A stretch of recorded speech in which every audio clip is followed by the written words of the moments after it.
Hello, friends. Thank you so much for joining us for the Demystifying Money podcast. I'm your host, Misty Lynch, and today I am talking to Kaye Brundidge. She is the founder of Oshun Energy Medicine, and she's a medical provider with over 30 years of experience who discovered the power of human energy field when she was interacting with patients and staff in the operating room.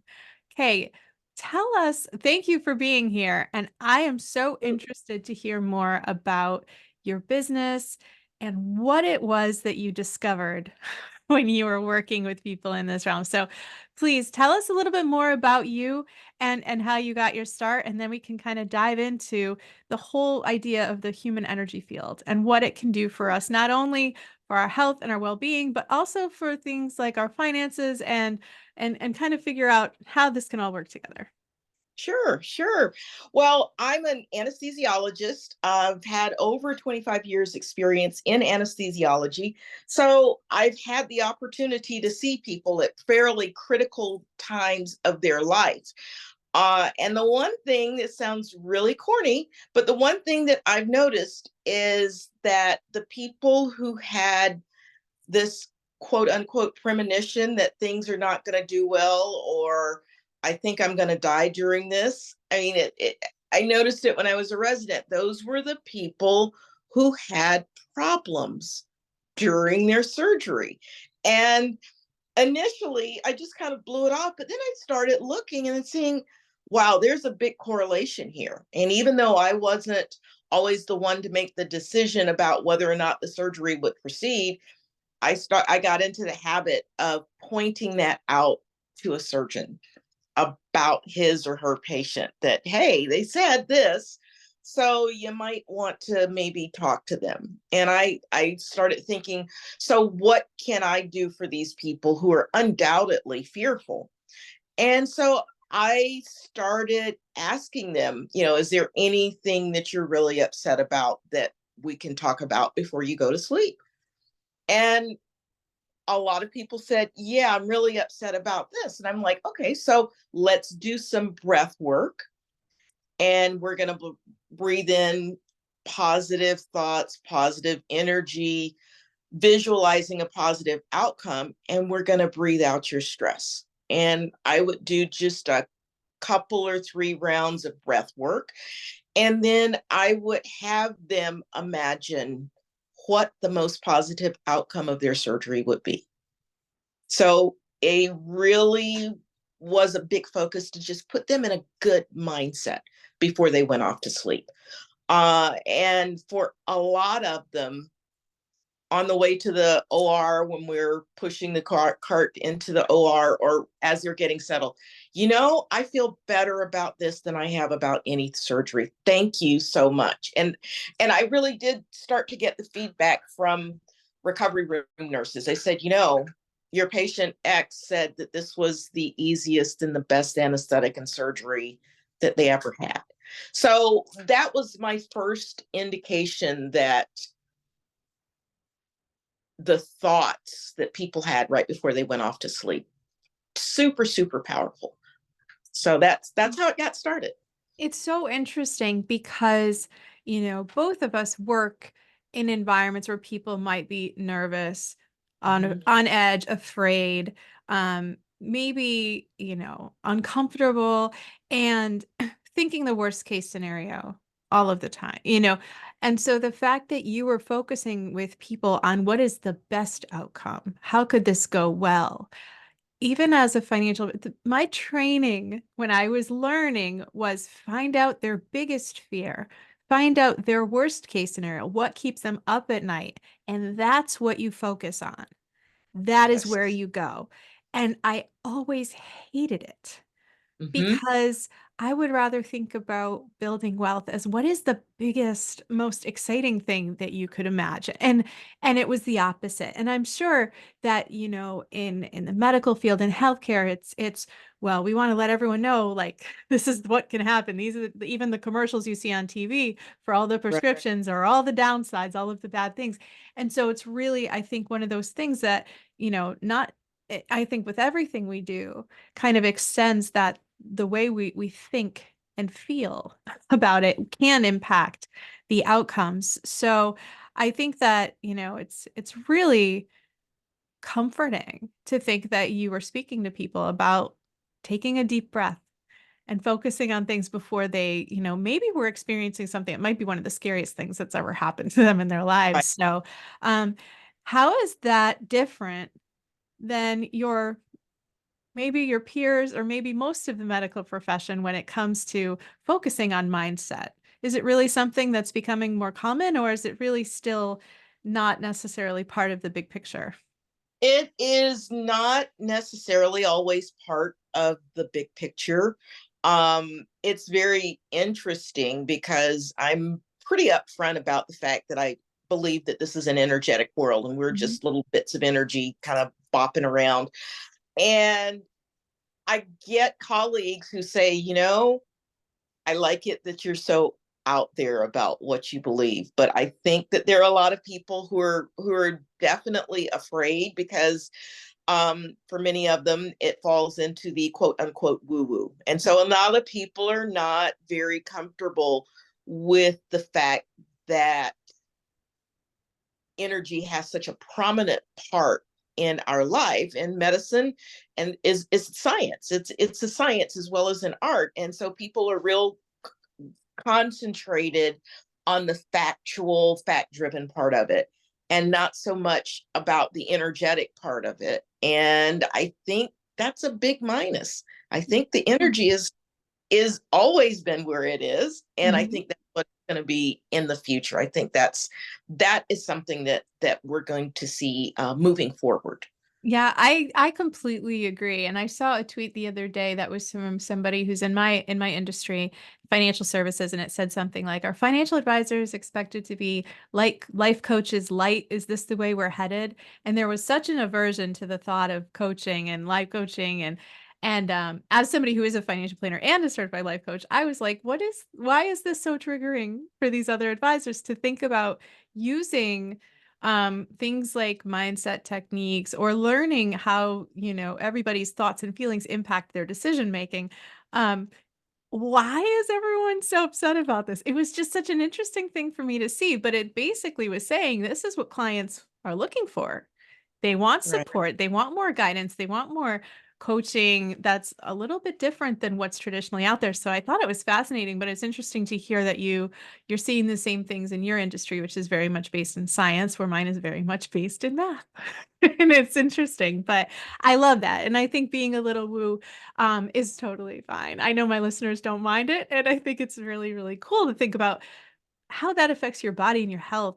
And so I'd love to talk about a few of the things that you specifically offer um, in your business. And the first is Reiki. Tell me if I pronounced that wrong, but I have had a, a few wonderful experiences with this personally when it comes to having somebody actually work on my energy and from relieving pain to also just like feeling better. So can you describe what it is and what the benefits are to people who might not be familiar? Maybe they've heard of it but they haven't experienced themselves.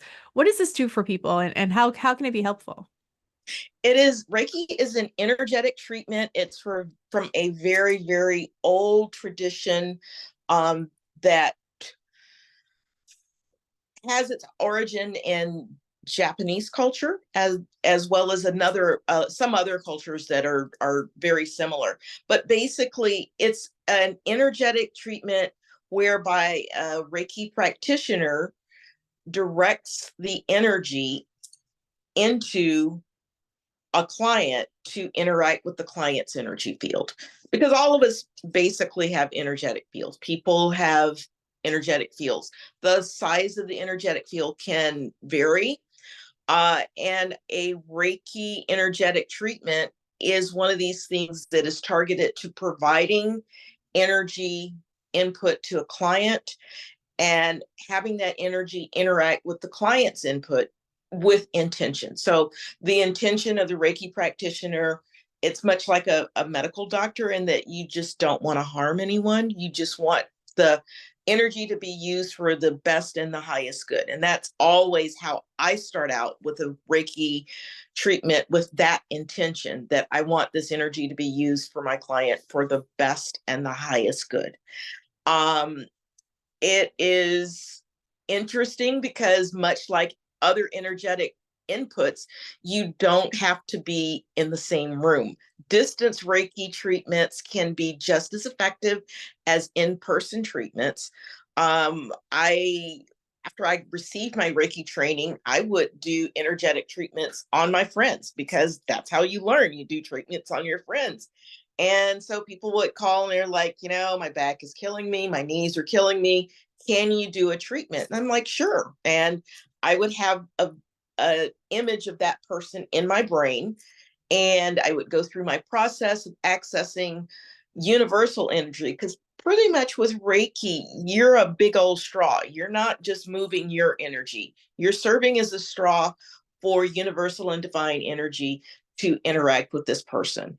And I have to say that I've gotten some really amazing results. And that's true for friends of mine who are Reiki practitioners as well. Yeah, it's one of those, I can't explain it. I haven't studied it and I don't know how it works, but I do know that I have felt different before and after. And like in some ways from physical pain, I remember going in with a shoulder that was bothering, and like I did feel different, like physically, which I couldn't explain. But then also there were times when I did that, I think, I don't know what was, maybe where I was, crying for the first time in maybe months or possibly years, actually, at the first time. And this was one distance, with a friend who practices. And it is really interesting to think about the whole idea of the energy field and being able to use it, or to adjust it, and to actually cause a reaction in your clients. Because one of the things that I wanted to talk with you about specifically, because of your industry, is pain.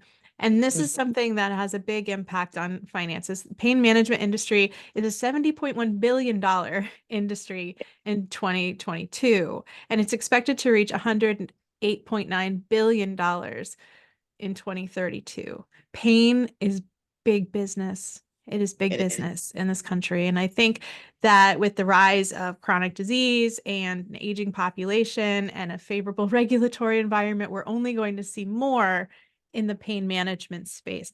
How could something like focusing on energy, or your work with this, help those people who are in pain, but maybe are very afraid of the traditional pain management techniques that are out there in medicine, that maybe they've seen harm their Right. friends, or they've seen the documentaries, and that I'm somebody who is afraid of taking anything like that myself. How can energy work help with this? Humans do not want to be in pain. It's one of Right. our most natural instincts, is to avoid pain. How can something like this help us? Well, first of all, the energetic concept of pain is a little bit different. In most of my studies, basically pain is correlated with stuck energy. There's some kind of energy that's stuck if there's a painful area. All right. So there are a variety of reasons for that energy to be stuck. And there, as much as there are a variety of different types of pain, there's the pain that you get from breaking your leg, which is a lot different from chronic pain, which is a lot different from the type of pain that you get if you have appendicitis. But basically, and this is where another aspect of my training came in, because I'm also acupuncture trained. Um, I came to understand that basically there are energy channels that are throughout the body, and access points throughout the body.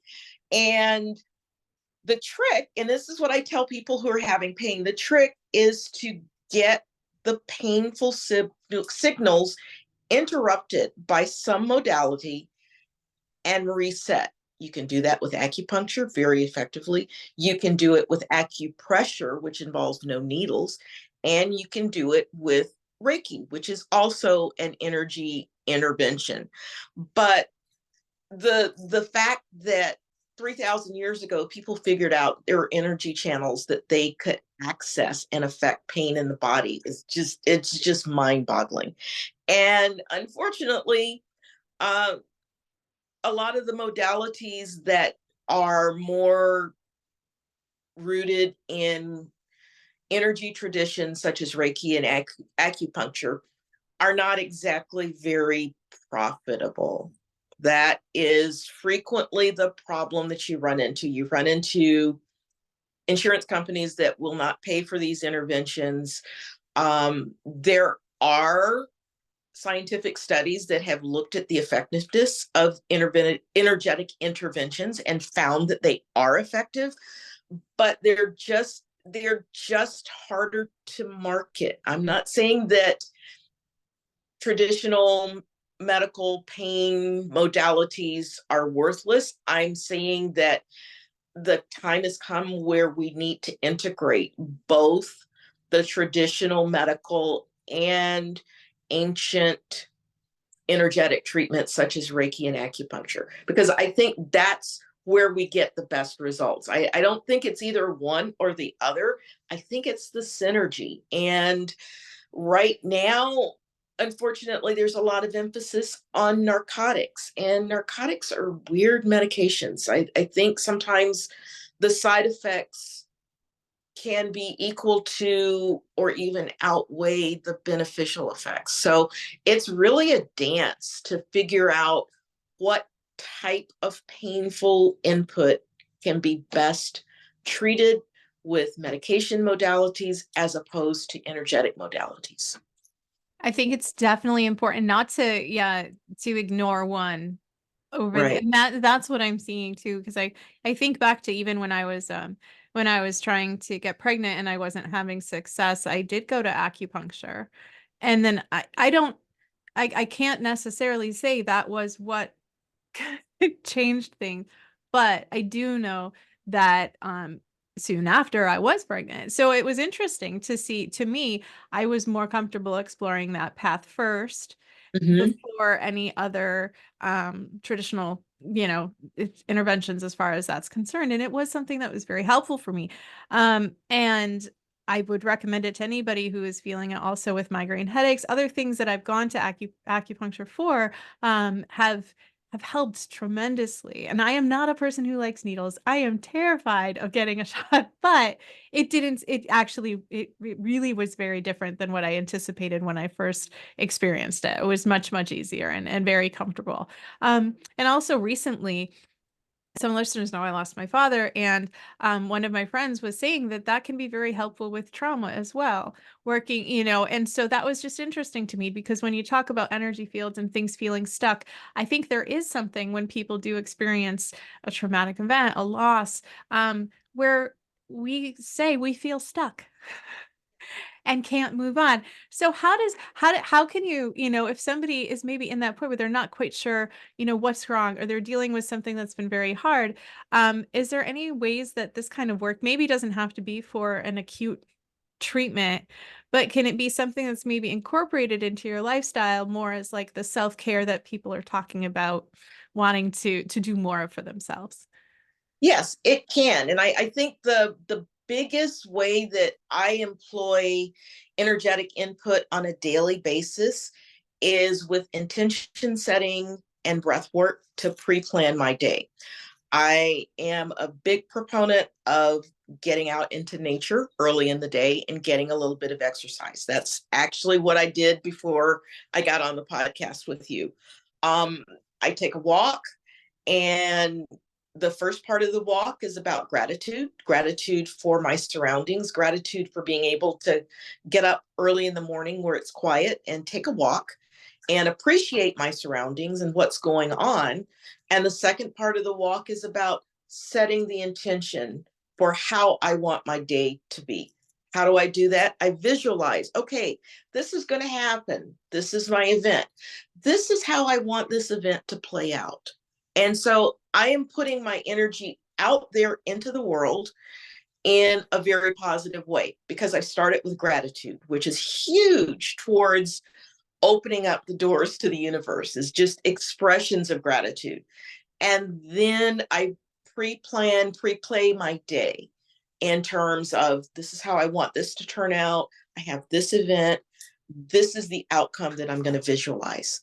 And just solidly sticking to what that outcome is. I include my commute in that. Nice commute, no problems, no issues. And I try to, since everything is energy and music and um, radio energy, podcast, streaming energy, I try to have something positive. So for me, that's nice music or a nice book that I like to listen to on audiobook. So it's a lot about being intentional and with making a plan for the day and with your focus once you made that intention. I think that's something that's important for people to think about. These are not these type this costs nothing to set intention, to walk outside, to journal. These are absolutely free, even if you are struggling like with your finances and you might say gratitude, there is nothing I could feel grateful for. There usually is, and maybe it's appreciation really being able to wake up and take a walk. Maybe there's a lot of things that we can still do that we might be so focused on the negative. We might not be intentional with what we're consuming. So that could mean that we're listening to the news that upsets us or triggers us before we get our day started, or we're starting our day by looking at our emails, not Right. because we're expecting somebody to be like, hey, you're amazing, just wanted to let you know. We're looking for danger. We're looking for the person who's upset or the client who's upset or some email about something that's gone wrong. Like, we are constantly on the lookout for that. So I think that intentionality, it flips that. Where Yes. you're in control, you're setting the temperature, you're figuring this out, and then going about your day in the way that you feel will be the best the best possible outcome for you, which is very different than most of our habits, which are Yeah. very reactive and responsive and waiting for somebody to yell at us or something to go wrong. So I like that. So how do we, if we started with a practice of say breath work, where some people might say, what does that mean? I just breathe, I don't think about it much. How can we, is that just taking deep breaths? Or are there things that you recommend people do, like those patients that were about to go into surgery, or somebody who's about to go into a meeting where they're anticipating maybe it's going to be confrontational, or maybe they're not, they're nervous? What are some techniques that we could do as far as like breath work's concerned to quickly maybe give ourselves a little reset? Sure. One of the easiest ways that I found to work with breath and calming people down is something called box breathing. Um, just visualize a box, and on the upper limb of the box, you're going to take a nice deep breath in to a count of 3. And then for the horizontal part of the box, you're going to hold that breath in for a count of 3. And then again, for the vertical leg, you're going to breathe out to a count of 3. And then for the last horizontal leg to complete the box, you're going to hold your breath out for a count of 3. Now, all of that, concentrating on your breath, it's going to slow down your heart rate. It's going to calm you down. It's going to get you focused on something other than whatever you're anticipating is going to happen. So that's the easiest type of breath work that I do. Sometimes it takes a nice deep breath in and then just blow out all of the tension. Um, and the other thing that I try to tell people is to be aware of the tendency of our society to base everything on fear. 4-letter words are very interesting. Fear is a 4-letter word, but also love. So if you find yourself trapped in fear, sometimes you can flip that around and say, what is the most positive and loving viewpoint that I can take towards this situation? And that also gets you out of fight and flight, which is kind of what fear leads to, and anticipation and breathing in the top of your lungs and holding your breath and all of this tension in your upper body. If you can just take a nice deep breath,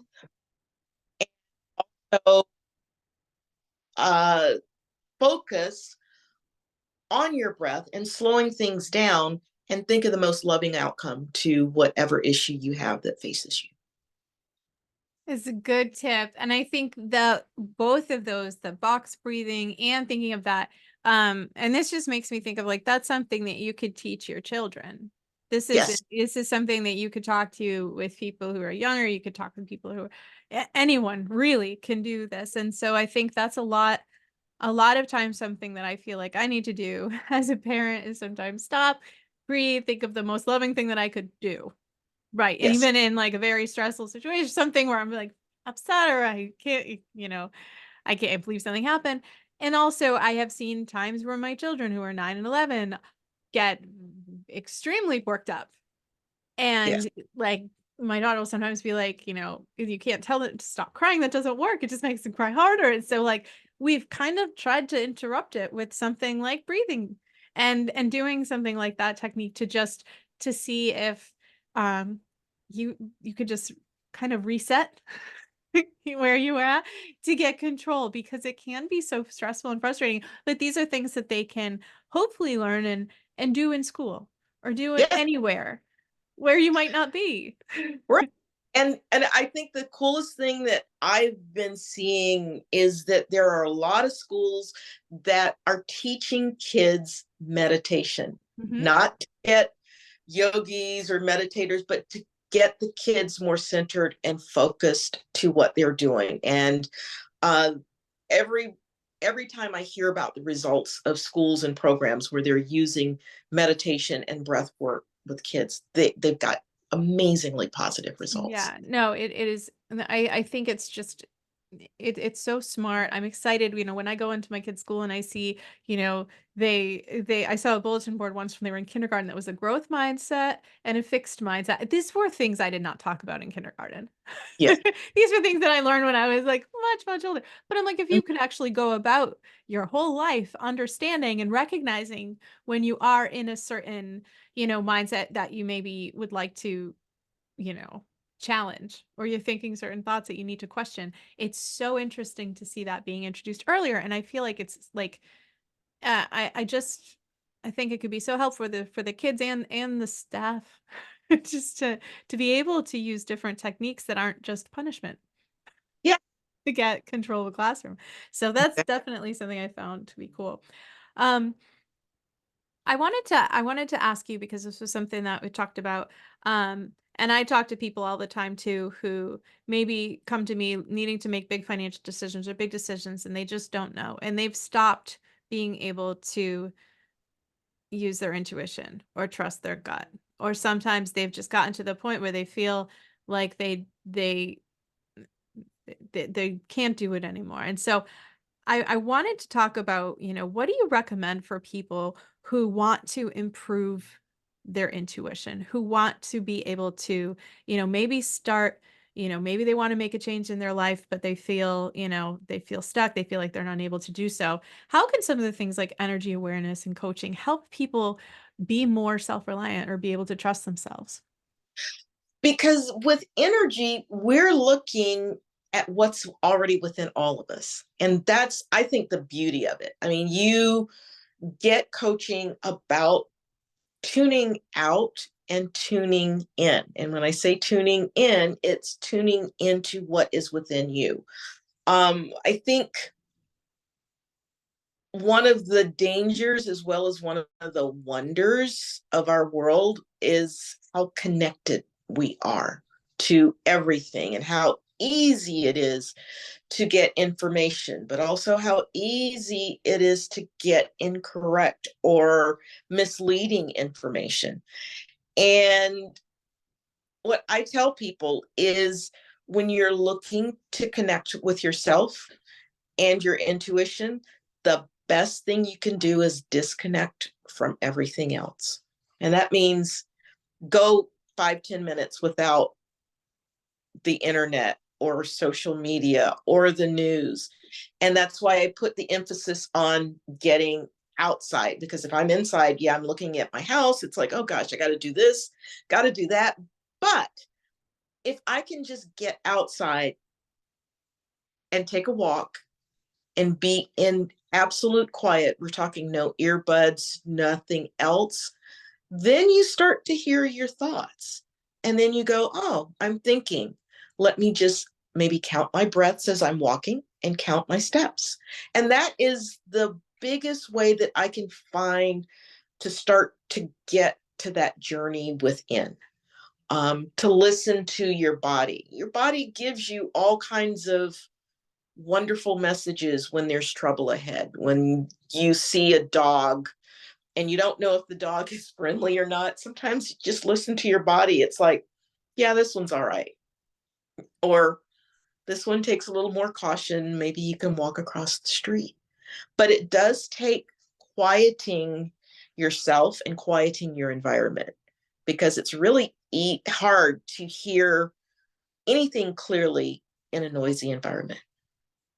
It's so true. There's so many notifications. There's so many things that are beeping and buzzing and competing for our attention all the time that I do think um the more success that people have usually has a lot to do with if they are reactive in their Yes, environment, or if they are, like you said, setting the stage for how the day is going to go, what is going to happen, what do I want to do, getting outside, listening, connecting with, themselves. And I do feel like that is it's so important. The days that I don't walk because I'm in New England and there is just ice, there's like yes, a sheet ice outside. I don't, I feel better the days that I'm able to go for the few walks, even just around the block, just to leave the office. Um, Much better. That I kind yes. of just come back in and reset. Like I'll be able to do that and say, okay, now I'm ready to come back and engage in this meeting or do something, whatever I have on my schedule. So I do think that those things are important. How about something like yoga? Is that something that you recommend to people who are, connecting or trying to feel healthier or, physically, for those benefits as well?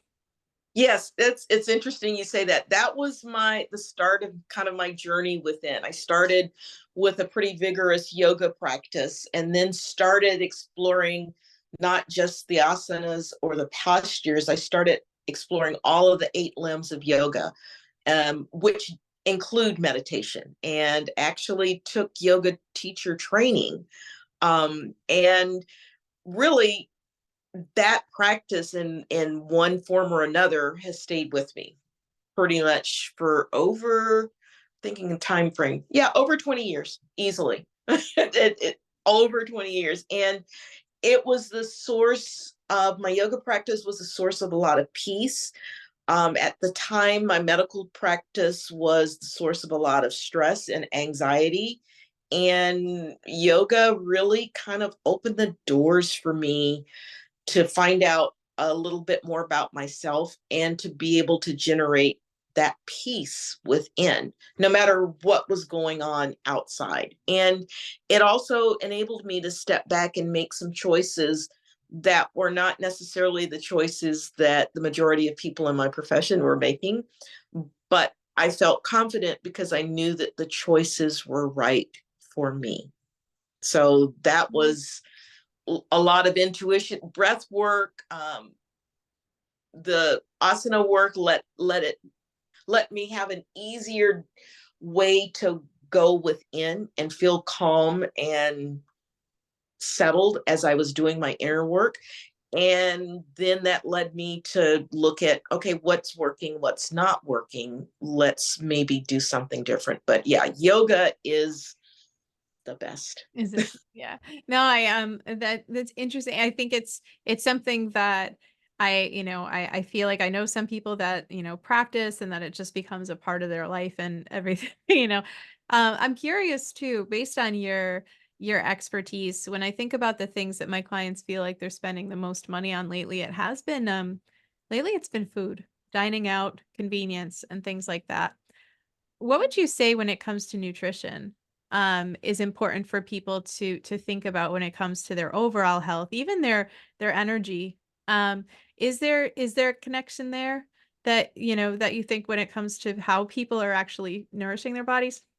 Yes, because all of this is intake: food, water, media, it's intake. and you have to look at the quality of your intake. And I'm not saying, you have to go out and get, 50 different kinds of organic everything, but you have to look at the energetic environment of the food that you're consuming. And I'm going to probably make people a little testy because I'm going to go with fast food. Um, Fast food has a lot of negative energetic components. I'm not saying that all fast food is bad. I'm just saying that there's a lot of negative input from the time that the food is processed to the time that it's put on your plate. The other thing to remember is nutritional value. Um, there have been all kind of studies that show that the more a food is processed, the less overall nutritional value that you have. And also the amount of preservatives goes up. So there, anytime you're looking at a food item and there's a word that's, 15, 16 letters and above, probably not a natural product. And if at all you can limit the number of items like that you put in your mouth, you're going to be a lot better off. And food, yes, food is very much an item that's used for social gatherings as well as nutritional gatherings. Because people gather for meals and to have fun. It is one of those things that being aware of the emotional overlay that you may attach to food is also something that you have to do, because sometimes for those people who are emotional eaters, meaning I'm upset, so I'm going to go out and eat food X until I feel better. Yeah, that can have some negative nutritional impact. I think that much like other things in our society where everything is moving so fast, the simplicity and beauty of being able to sit down and enjoy a meal is huge. It's something I've noticed in my business, which is typically very early morning, getting rolling at times when most people are not out of bed. And the days that I manage the best are the days that I manage to carve out even 5 or 6 minutes of peace to have a nice bowl of oatmeal, as opposed to, cramming something in my face in the car as I go along. So yeah, it's about intent again, intention. Yeah. My teachers have said intention is how the universe goes Yeah. around. Intentional eating is really something to strive for, to be Yeah. aware, appreciate what your intake is. Yeah, and I think even and for those, clients I've talked to you about that, they say, I want to do this, and then I just end up ordering this because I'm tired or because I have a stressful job. And so I think that even if you can delay one day, say you're like, I'm really craving that glass of wine or the ice cream, like if you could plan for it tomorrow, even just setting a little bit of space in between that, a little intentionality, you might see that maybe that craving or that feeling goes away.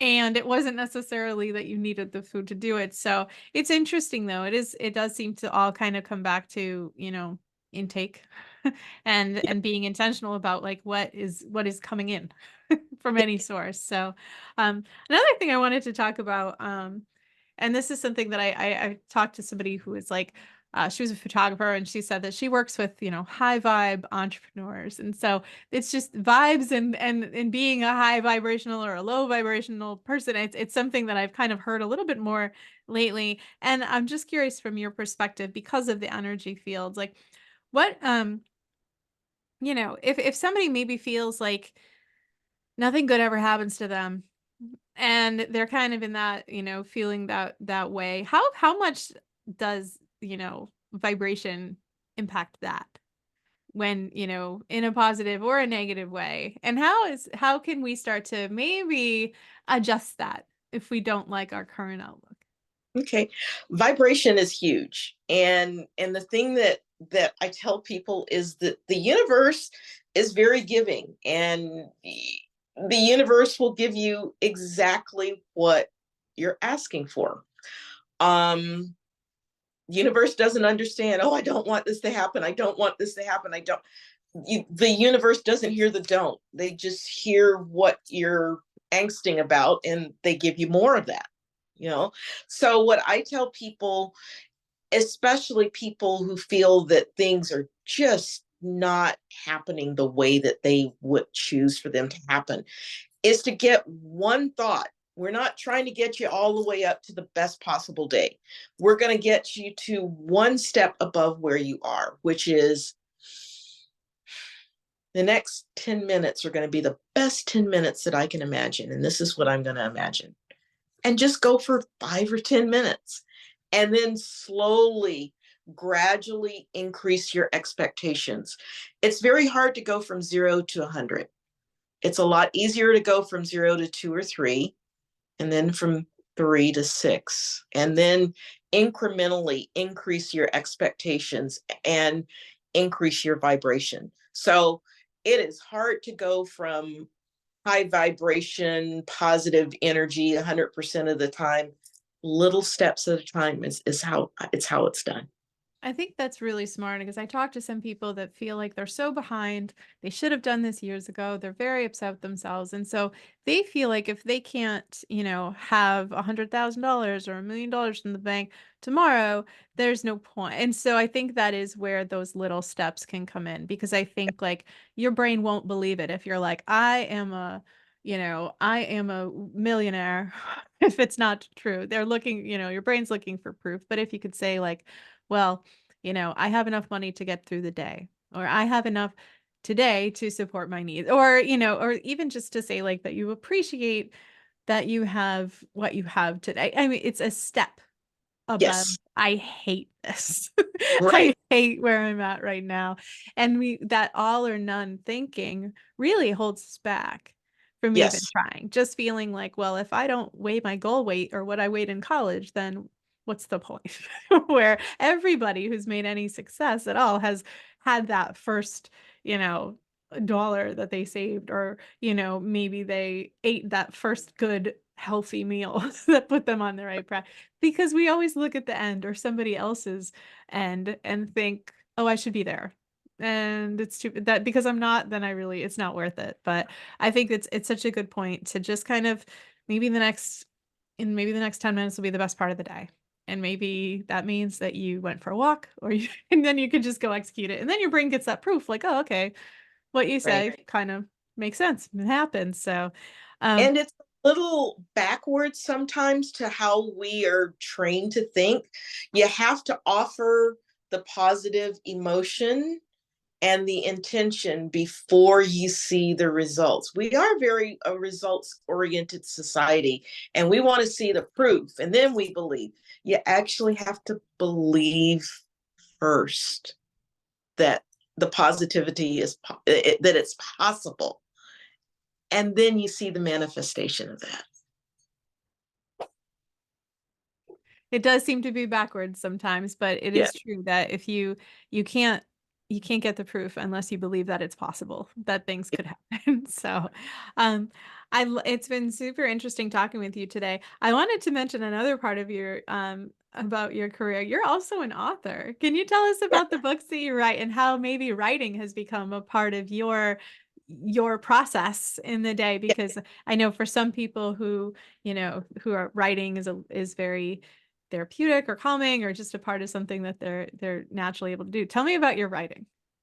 I am a medical thriller writer. Now, I'm going to make everybody laugh because I write under a pen name, because who wants to have their anesthesiologist know that their anesthesiologist is writing about horrible medical related scenes of mayhem and disaster? So I write under a pen name. That's so funny. And again, my wonderful friends are like, I give them stories about what happened at work, and they're like, wow, you should write a book about that. And about 10 years ago, I said, I think I will. Mhm. And knew nothing about book writing, had always loved writing, and went through this whole process of learning about how you write a novel, how you write a thriller, what you do, went to a lot of conferences, and ended up putting out a book, and gonna do some revising, and I did self-publishing just because it's very hard for first-time authors. And I've gotten a lot of encouragement from people who've read the book, some of whom are kind of connected in the industry. So we're gonna probably do an edit and a re-release and try to go through an agent and get a bigger readership this time. But it was fun. It was fun taking facts that I knew and then applying fantasy to it. So it was a lot of fun. I love that. I love like thrillers are like one of my favorite genres to read, and it's I think it's cool. I think that that's something that a lot of people maybe have in their minds as something that they want to do. But again, it's like, oh well, if I can't get an agent, what's the point? No, I think there's a lot to be said about actually going through the process of self-publishing and putting something out there that you said you're going to do. And it's exciting that you'll be working, you know. I can't, I think it's very cool. And I understand the thought of putting a pen. I think if I was writing about like financial crime or something like that, I don't know if people would want to see my name on it either. That would be something interesting. But I love the idea of kind of using your imagination and creativity and kind of blending in that experience with some sort of, you know, fantasy world that you could create. Super cool. Well, thank you so much, Kay, for joining me today. How can listeners find out more about you, about your practice, and follow you if they're looking forward to learning more?